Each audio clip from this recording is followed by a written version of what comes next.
자, 우리 성경 봅니다. 성경은 요한복음 20장 1절부터 18절까지 말씀입니다. 요한복음 20장 1절부터 18절까지 말씀. 같이 한 목소리로 읽습니다. 안식 후 첫날 일찍이 아직 어두울 때에 막달라 마리아가 무덤에 와서 돌이 무덤에서 옮겨진 것을 보고 시몬 베드로와 예수께서 사랑하시던 그 다른 제자에게 달려가서 말하되 사람들이 주님을 무덤에서 가져다가 어디 두었는지 우리가 알지 못하겠다 하니 베드로와 그 다른 제자가 나가서 무덤으로 갈새 둘이 같이 다름질하더니 그 다른 제자가 베드로보다 더 빨리 달려가서 먼저 무덤에 이르러 구부려 세마포 놓인 것을 보았으나 들어가지는 아니하였더니 시몬 베드로는 따라와서 무덤에 들어가 보니 세마포가 놓였고 또 머리를 쌌던 수건은 세마포와 함께 놓이지 않고 딴 곳에 쌌던 대로 놓여 있더라. 그때에야 무덤에 먼저 갔던 그 다른 제자도 들어가 보고 믿더라. 그들은 성경에 그가 죽은 자 가운데서 다시 살아나야 하리라 하신 말씀을 아직 알지 못하더라. 이에 두 제자가 자기들의 집으로 돌아가니라. 마리아는 무덤 밖에 서서 울고 있더니 울면서 구부려 무덤 안을 들여다보니 흰옷 입은 두 천사가 예수의 시체에 뉘었던 곳에 하나는 머리편에 하나는 발편에 앉았더라. 천사들이 이르되 여자여 어찌하여 우느냐 이르되 사람들이 내 주님을 옮겨다가 어디에 두었는지 내가 알지 못함이니이다.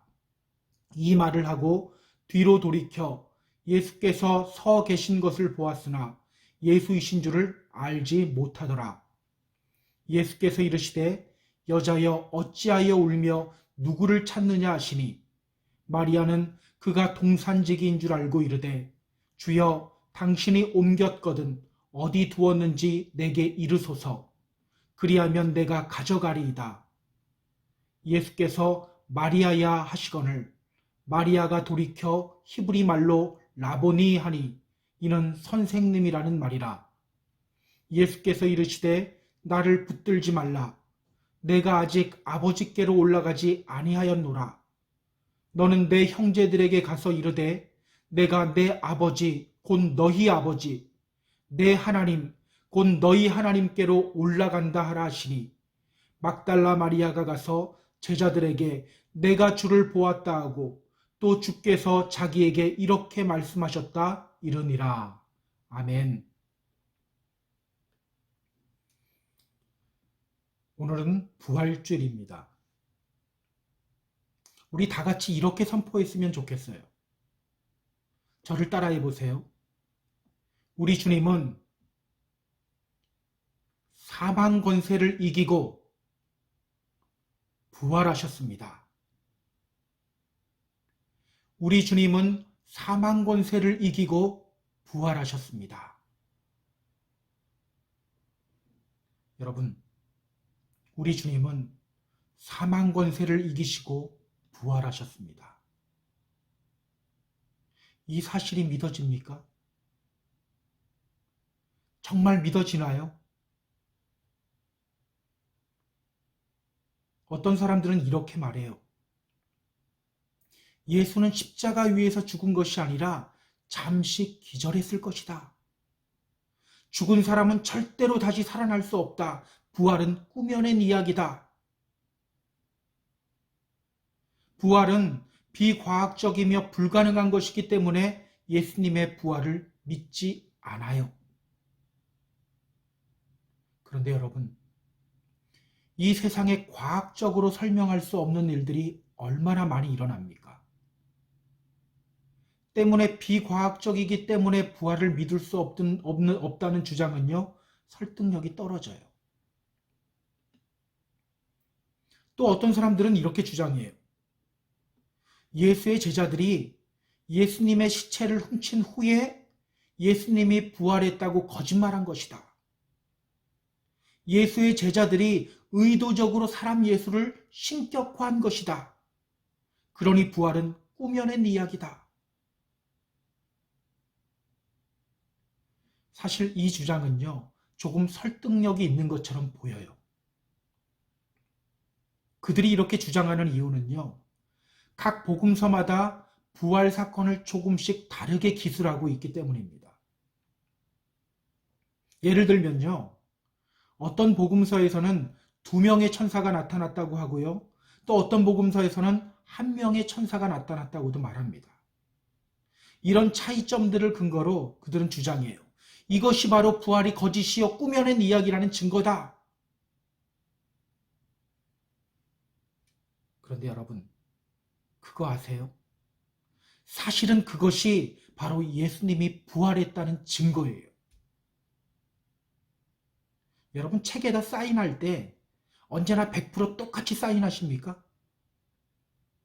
그때 그 사인의 모양이 다 달라요. 어떤 볼펜을 쓰느냐, 앉아서 사인하느냐, 서서 사인하느냐, 그리고 그때의 컨디션 상태에 따라서 매번 사인이 조금씩 다르게 나와요. 100% 똑같으면 오히려 그것이 카피했다는 증거예요. 만약 예수님의 부활 사건이 복음서마다 완전히 똑같다면 그것이 오히려 서로 말을 맞춰 꾸몄다는 증거입니다. 주님의 부활에 대한 자신이 느낀 경험을 쓰다 보니까 이렇게 조금씩 차이가 날 수밖에 없는 거예요. 특히 여러분, 자신이 꾸며낸 거짓말을 위해서 자기 목숨까지 거는 사람들이 있습니까? 그럴 수는 없어요. 제자들은 모두요, 부활을 증거하다가 처참한 죽음을 맞이했어요. 부활하신 주님을 만났기 때문에, 예수님은 정말 부활하셨기 때문에 그들은 진리를 위해 자기의 목숨을 바칠 수 있었던 거예요. 기억하시기 바랍니다. 예수님은 실제로 부활하셨어요. 예수님의 부활은 실제로 일어났던 일이에요. 만약 예수님의 부활이 믿어지지 않는다면 우리의 믿음은 다 헛된 것입니다. 바울은 고린도전서 15장에서 이렇게 외쳤어요. 그리스도께서 죽은 자 가운데서 다시 살아나셨다 전파되었거늘 너희 중에서 어떤 사람들은 어찌하여 죽은 자 가운데서 부활이 없다 하느냐. 그리스도께서 만일 다시 살아나지 못하셨으면 우리가 전파하는 것도 헛것이요 또 너희 믿음도 헛것이다. 그리스도께서 만일 다시 살아나지 못하셨으면 우리가 전파하는 것도 헛것이요 또 너희 믿음도 헛것이다. 오늘 본문에는요, 그리스도의 빈 무덤을 눈으로 확인하고도 주님의 부활을 믿지 못했던 막달라 마리아와 2명의 제자들이 등장해요. 그리고 그러한 막달라 마리아에게 나타나셔서 믿음의 눈을 뜨게 해주시는 주님의 모습이 나와요. 오늘 이 장면을 통해서 성경이 우리에게 전하는 메시지를 함께 확인해 보도록 하겠습니다. 자, 그럼 본문으로 들어가 볼게요. 자, 우리 다 같이 1절입니다. 자, 1절 우리 함께 읽습니다. 안식 후 첫날 일찍이 아직 어두울 때 막달라 마리아가 무덤에 와서 돌이 무덤에서 옮겨진 것을 보고, 안식 후 첫날 일찍이 아직 어두울 때에 막달라 마리아가 무덤에 와서 돌이 무덤에서 옮겨진 것을 보고. 오늘 이 부분에서 우리가 먼저 주목해야 할 것이 있어요. 안식 후 첫날이라는 표현입니다. 안식 후 첫날. 마태, 마가, 누가, 요한복음이 다 이 안식 후 첫날을 언급하며 주목해요. 왜일까요?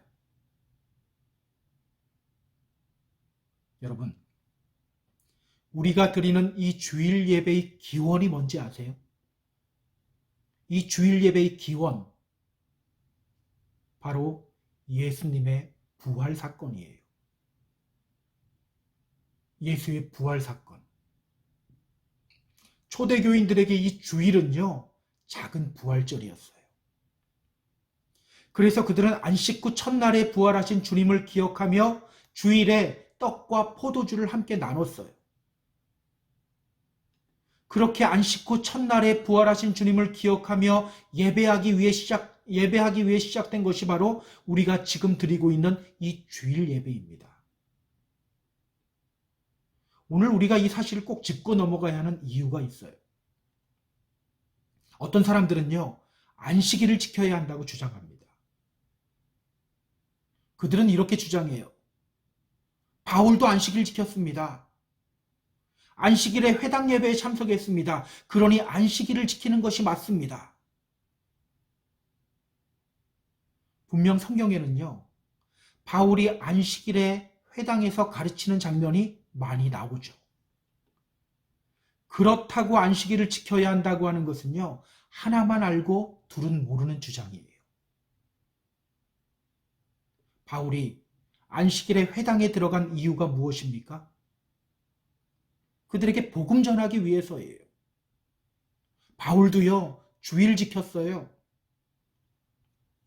사도행전 20장을 보면 바울이 드로아라는 곳에서 제자들과 함께 예배드리는 장면이 나와요.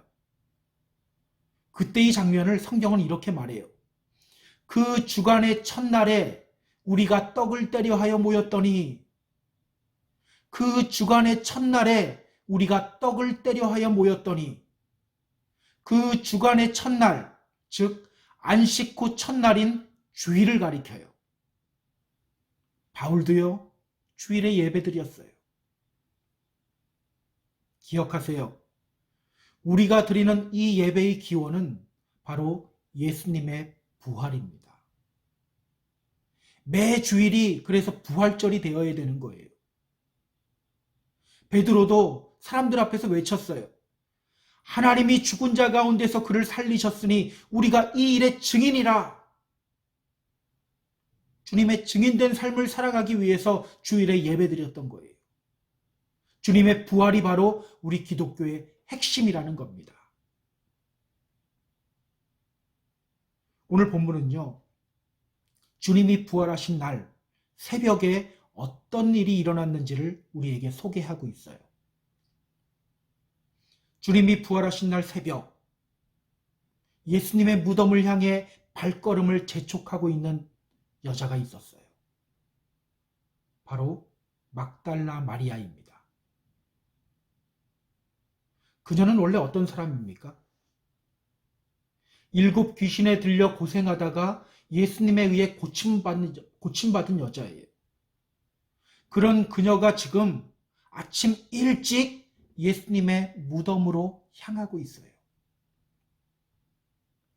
말이 아침 일찍이지 실제로는 굉장히 이른 시간이에요. 헬라어 성경을 보면요, 여기에 프로이라는 단어가 사용됩니다. 프로이, 이 단어는요, 새벽 3시서부터 6시까지의 시간을 의미해요. 새벽 3시부터 6시까지의 시간. 그러니까 지금 막달라 마리아는요, 아직 캄캄한 새벽에 예수님의 무덤을 향해 올라가고 있는 겁니다. 그녀 혼자 가고 있는 걸까요? 그녀 혼자 예수님의 무덤으로 향하고 있는 걸까요? 언뜻 보면 그렇게 보여요. 그러나 그렇지 않아요. 오늘 본문 2절을 보면요, 우리라는 표현이 있어요. 우리가 알지 못하겠다. 그러니까 오늘 성경은요, 막달라 마리아만 이야기하고 있지만 실제로는 몇 명의 여자들이 함께 예수의 무덤으로 향하고 있었다는 거예요. 실제로 마태복음은 막달라 마리아와 다른 마리아가 함께 갔다고 말하고요. 마가복음 같은 경우는 막달라 마리아와 야고보의 어머니 마리아와 또 살로메라는 여자가 예수님의 무덤으로 갔다고 말해요. 혼자가 아니라는 거예요. 그렇다면 여러분, 왜 이들은 이른 새벽에 예수님의 무덤으로 향하고 있는 걸까요? 왜 이들은 이른 새벽에 예수님의 무덤으로 향하고 있는 걸까?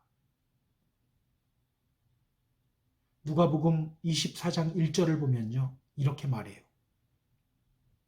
안식 후 첫날 새벽에 이 여자들이 그 준비한 향품을 가지고 무덤에 가서, 안식 후 첫날 새벽에 이 여자들이 그 준비한 향품을 가지고 무덤에 가서,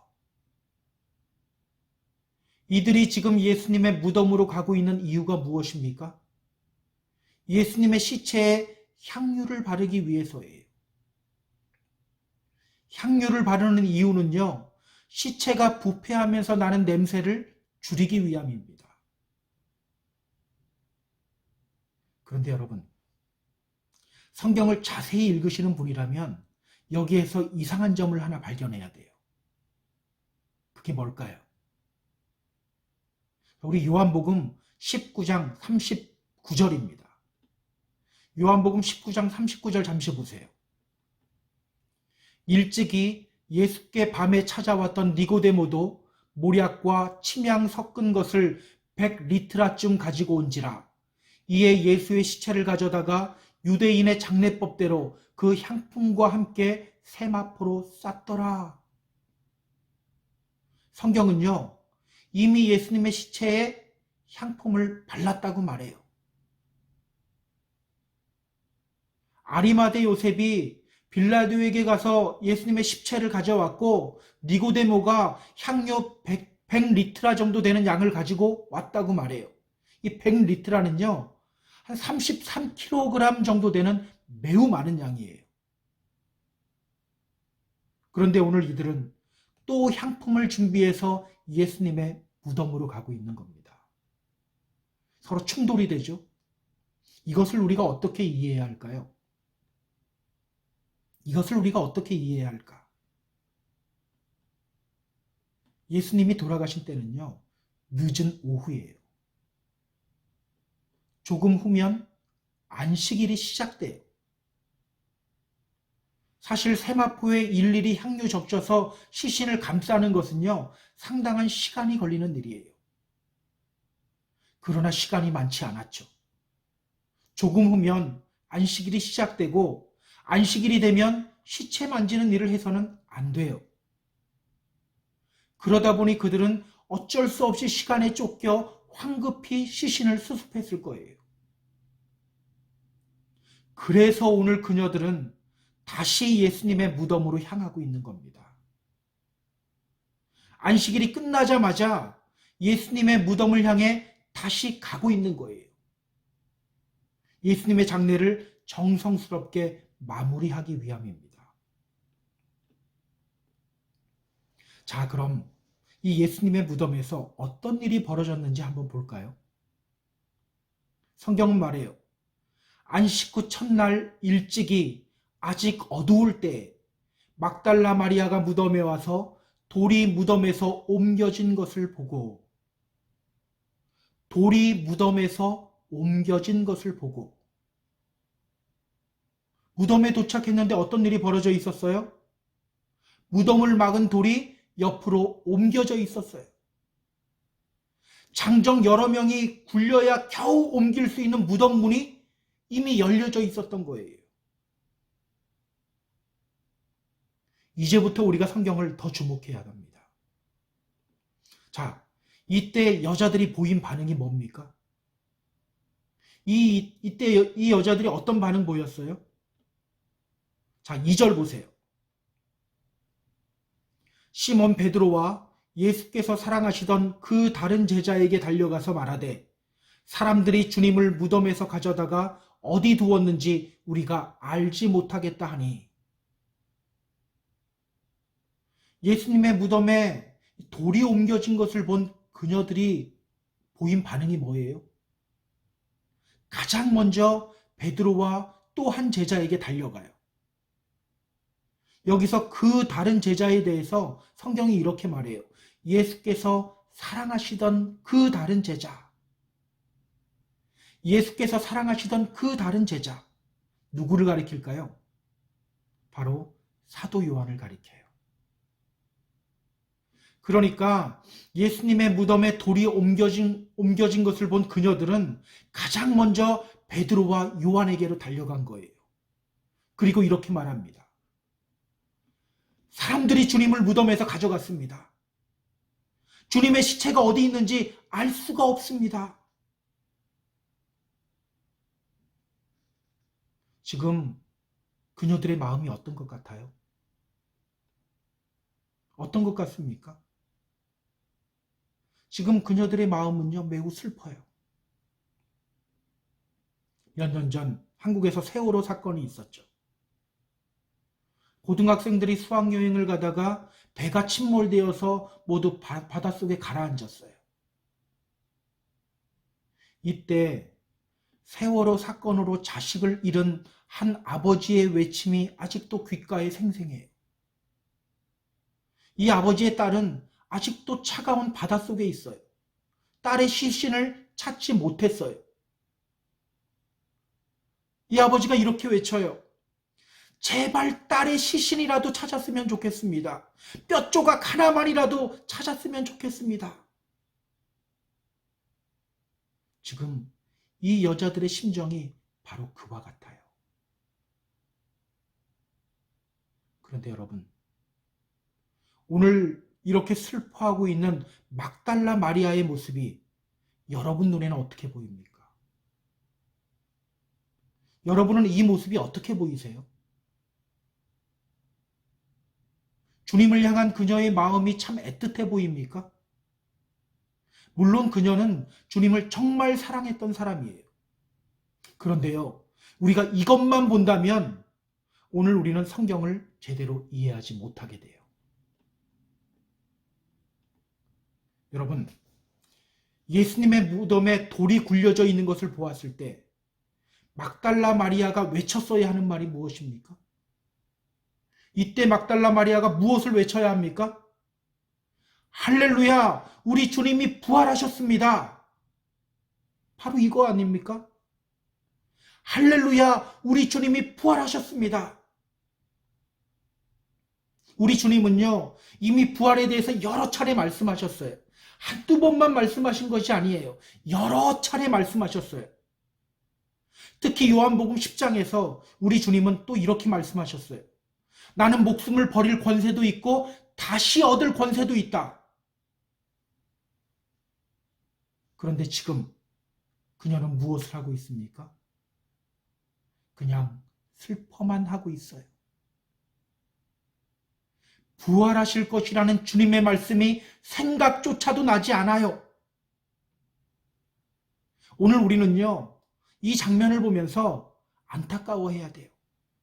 아, 막달라 마리아가 저렇게 주님을 사랑했구나. 그것만 보는 것이 아니라 또 이 안타까운 마음도 우리가 느껴야 돼요. 제자들은 어떤지 한번 볼까요? 3절부터 10절까지 말씀이에요. 3절부터 10절까지 말씀, 자, 우리 또 같이 읽습니다.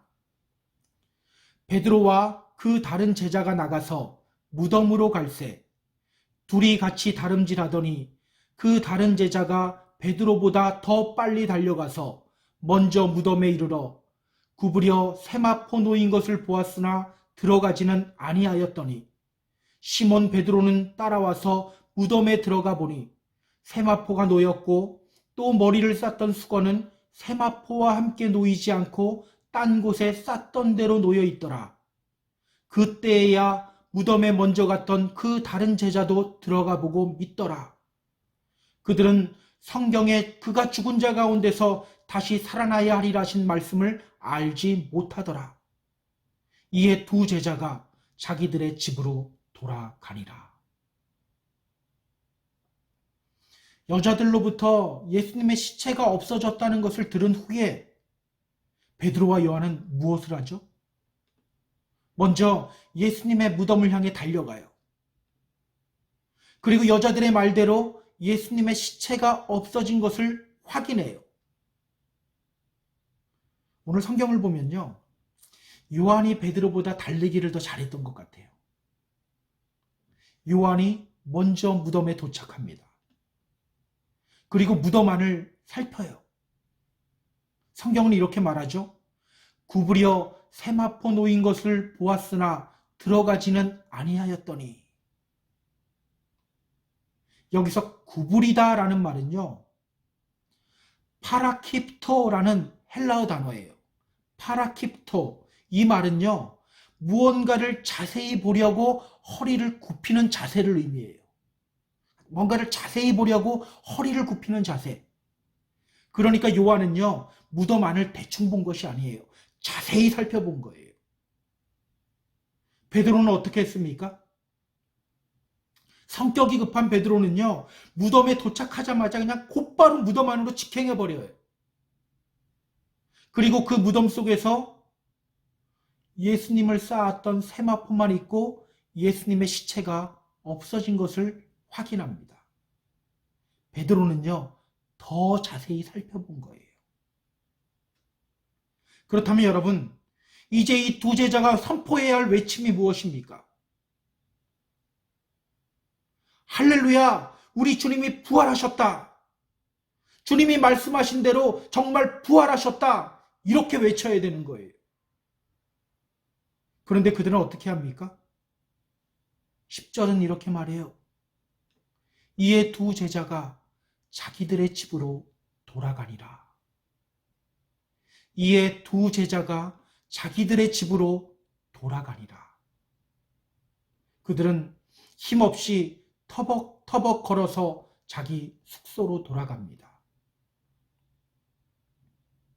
성경은 그들에 대해서 이렇게 말해요. 9절 보세요. 그들은 성경에 그가 죽은 자 가운데서 다시 살아나야 하리라 하신 말씀을 아직 알지 못하더라. 그들은 성경에 그가 죽은 자 가운데서 다시 살아나야 하리라 하신 말씀을 아직 알지 못하더라. 지금 그들은 어떤 상태예요? 아직 예수님의 부활을 믿지 않고 있는 상태라는 거예요. 예수님이 그렇게 여러 번 말씀하셨는데도 부활을 믿지 않고 있었다는 거예요. 여러분, 정말 웃긴 것이 뭔지 아세요? 마태복음 27장을 보면요, 예수님이 죽으시고 무덤에 안치된 후에 대제사장들과 바리새인들이 빌라도에게 찾아가서 이렇게 말해요. 주여, 저 속이던 자가 살아있을 때에 말하기를 내가 사흘 후에 다시 살아나리라 그렇게 말했던 것을 우리가 기억합니다. 그러니까 그 무덤을 사흘까지 굳게 지키게 하소서. 여러분, 예수님을 죽인 종교 지도자들도요, 예수님의 부활에 대해서 혹시나 하는 정도의 믿음이 있었어요.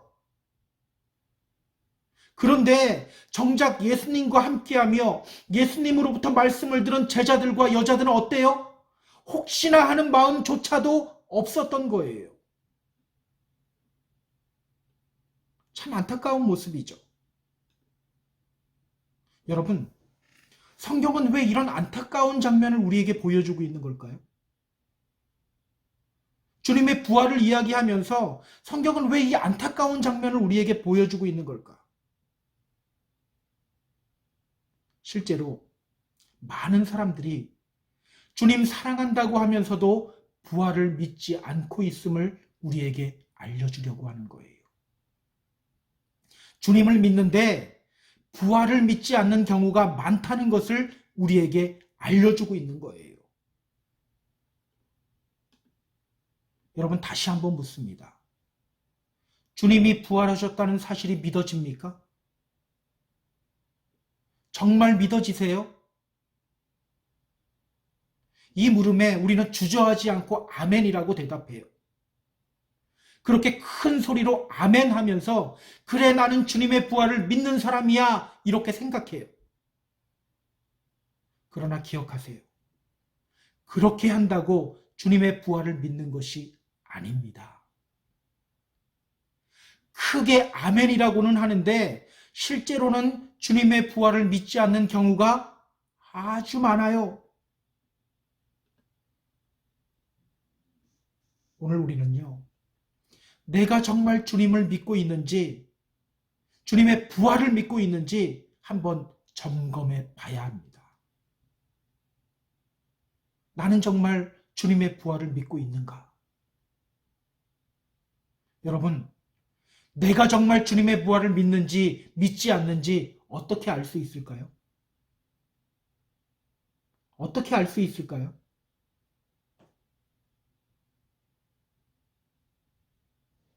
현자 나탄이라고 하는 작품이 있어요. 거기에 보면 반지 이야기가 있습니다. 어떤 사람에게 아주 귀중한 반지가 있었어요. 그 반지를 받은 사람은 하나님과 사람에게 똑같이 큰 사랑을 받게 되는 반지예요. 이 반지가 긴 세월을 전해 내려오다가 이 사람에게까지 오게 된 거예요. 그런데 시간이 지나면서 이 사람에게 고민이 생깁니다. 나에게 세 아들이 있는데 누구에게 이 반지를 물려줘야 할까? 세 아들 중 누구에게 이 반지를 줘야 될까? 그런데 아무리 고민해도 답이 나오지 않았어요. 결국 그는 반지 세공사를 불러서 모조품 2개를 만듭니다. 그런데 이 세공사가 얼마나 잘 만들었는지요. 반지 주인인 자신도 무엇이 진짜인지를 구분하지 못할 정도였어요.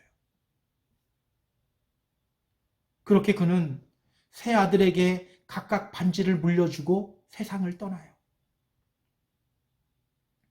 결국 그가 세상 떠난 뒤에 문제가 터집니다. 똑같은 반지가 3개나 되었던 거예요. 결국 이 세 아들은 자신의 것이 진짜라고 서로 싸웁니다. 그러다가 재판장에게로 가요. 여러분, 재판장이라고 알 도리가 있나요? 재판장도 무엇이 진짜인지 알 도리가 없어요. 그런데 그때 이 재판장의 머릿속에 문득 떠오르는 생각이 있었어요. 그래, 진짜 반지는 하나님과 사람에게 사랑을 받게 만든다고 했지. 이 삼형제 중에 누가 사랑을 가장 많이 받는지를 한번 살펴보면 되겠다. 그래서 재판관은요, 세 아들 중에서 누가 가장 사랑을 받고 있는지를 세 아들들에게 물어요. 그러나 이 세 아들은 대답하지 않아요. 자기 반지가 가짜로 판명될까봐 누구를 사랑하는지를 말하지를 않아요. 그때 재판관이 말이에요.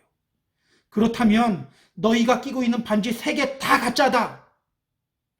진짜 반지는 아마 너희 아버지가 이미 잊어버렸을 것이다. 그리고는 그들에게 이렇게 충고해요. 너희들은 이제 진짜 반지 그냥 받았다고 생각하고 그 반지를 현실화시키기 위한 삶을 살아라. 이 이야기는요, 우리에게 정말 중요한 깨달음을 줘요.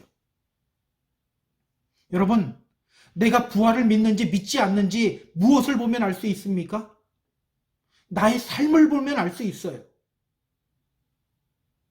부활을 믿습니까? 라는 물음에 크게 아멘하는 나를 보며 아는 것이 아니라 나의 삶을 보면 알 수가 있어요. 주님이 부활하신 이유가 무엇입니까? 성경은 말해요. 이제 그리스도께서 죽은 자 가운데서 다시 살아나사 잠자는 자들의 첫 열매가 되셨도다. 잠자는 자들의 첫 열매가 되셨도다. 주님이 부활하신 이유가 뭐예요? 잠자는 자들의 첫 열매가 되시기 위해서. 그렇다면 여러분, 주님이 부활의 첫 열매가 되셨다는 것 무엇을 의미합니까? 우리가 부활의 2번째 열매, 3번째 열매가 되어야 한다는 것을 의미해요. 그렇기 때문에 내가 정말 부활을 믿는 사람인지 그렇지 않은 사람인지 점검해보는 방법은요, 아주 간단한 거예요.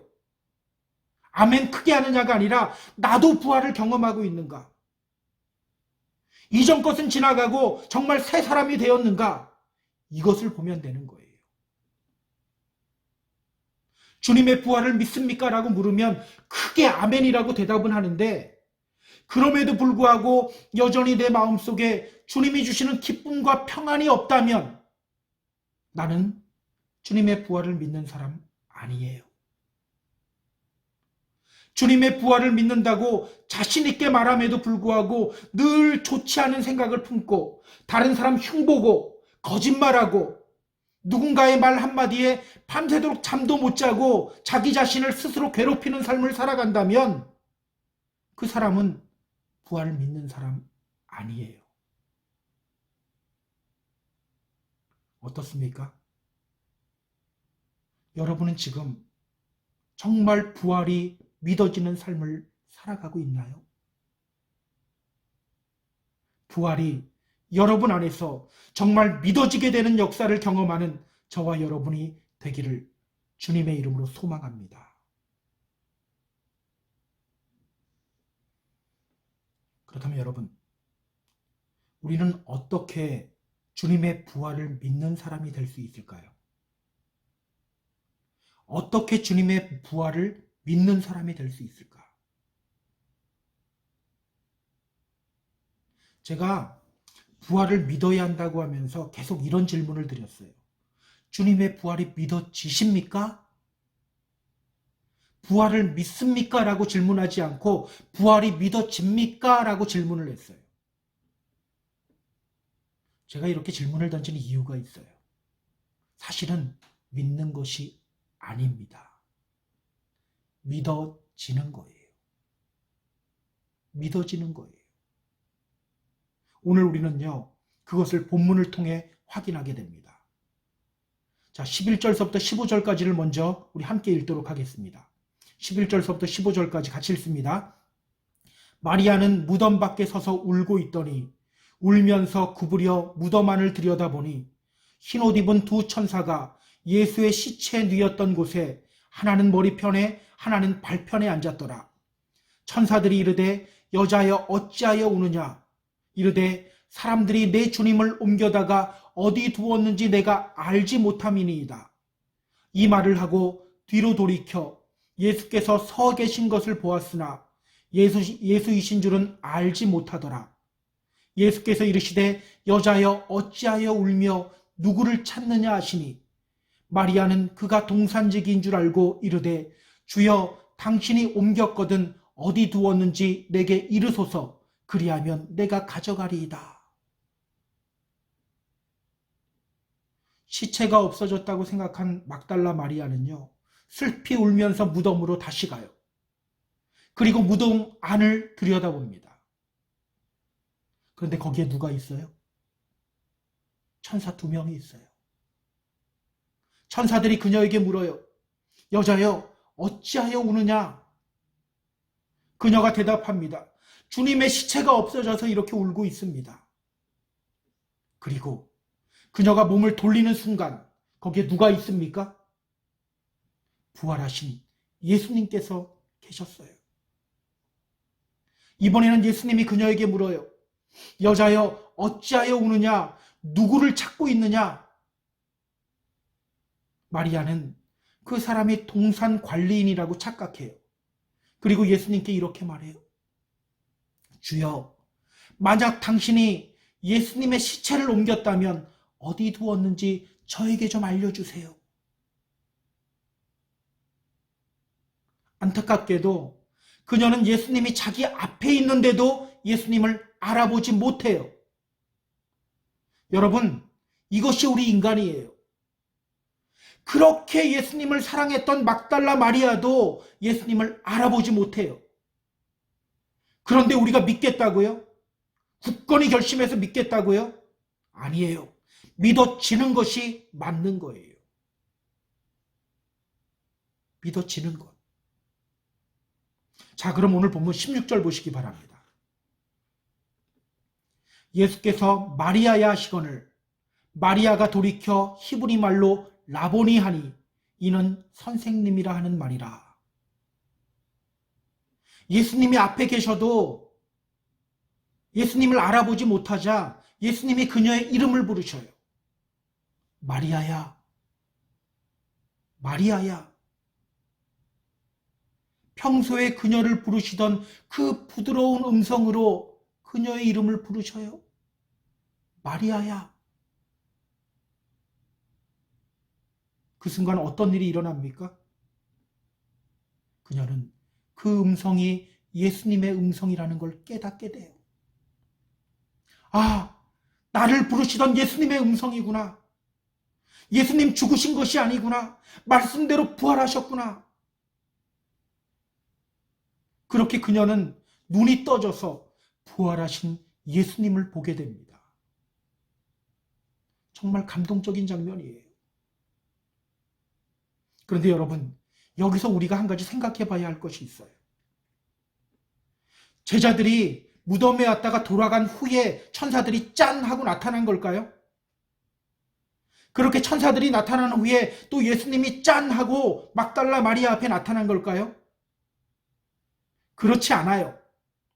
14절에 보면 예수님이 서 계셨다라는 표현이 있죠. 여기에 사용된 시제가 완료 시제예요.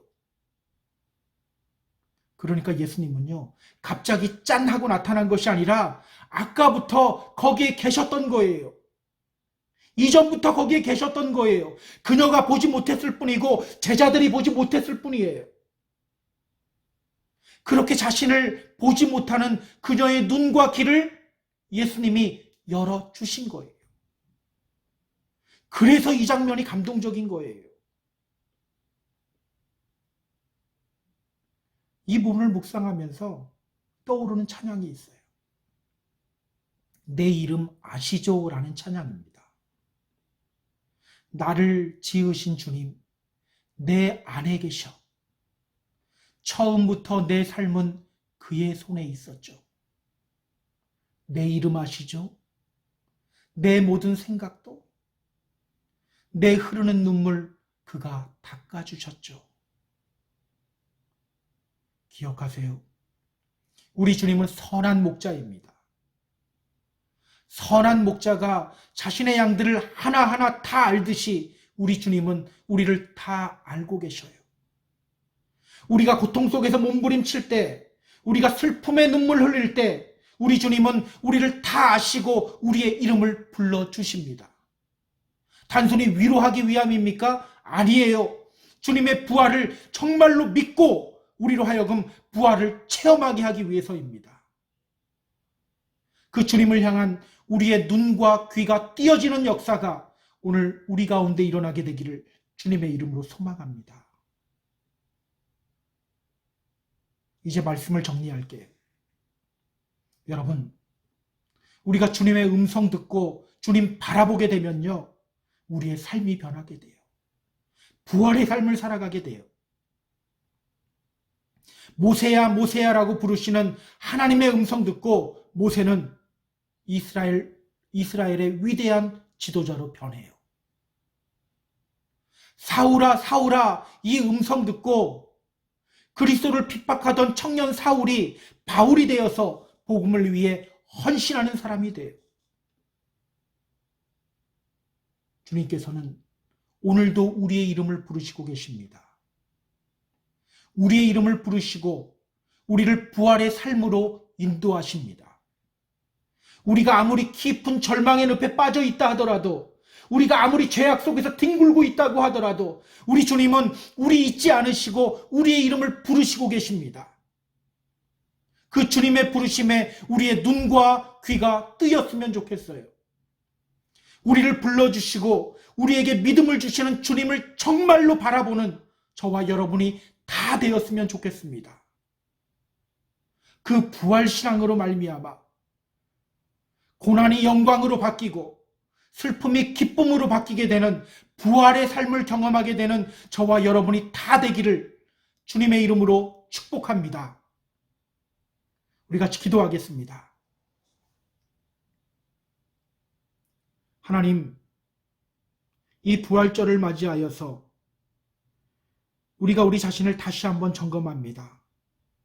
나는 정말 주님의 부활을 믿고 있는가? 주님이 부활의 첫 열매가 되셨는데 그러므로 말미암아 우리가 부활의 두 번째, 세 번째 열매가 되길 바라고 계시는데 우리는 부활을 믿는다고 하면서도 실제로는 부활의 삶을 살아가고 있지는 않은지 우리가 다시 한번 우리 자신을 돌아봅니다. 그리고 회개합니다. 주님, 이제는 우리의 이름 부르시는 그 주님의 음성 들으며 부활의 삶을 살아가겠습니다. 부활을 정말로 믿는 삶을 살아가겠습니다. 오늘도 우리 안에서 역사하여 주시옵소서. 이 모든 말씀 우리 주 예수님 이름으로 기도드렸습니다. 아멘.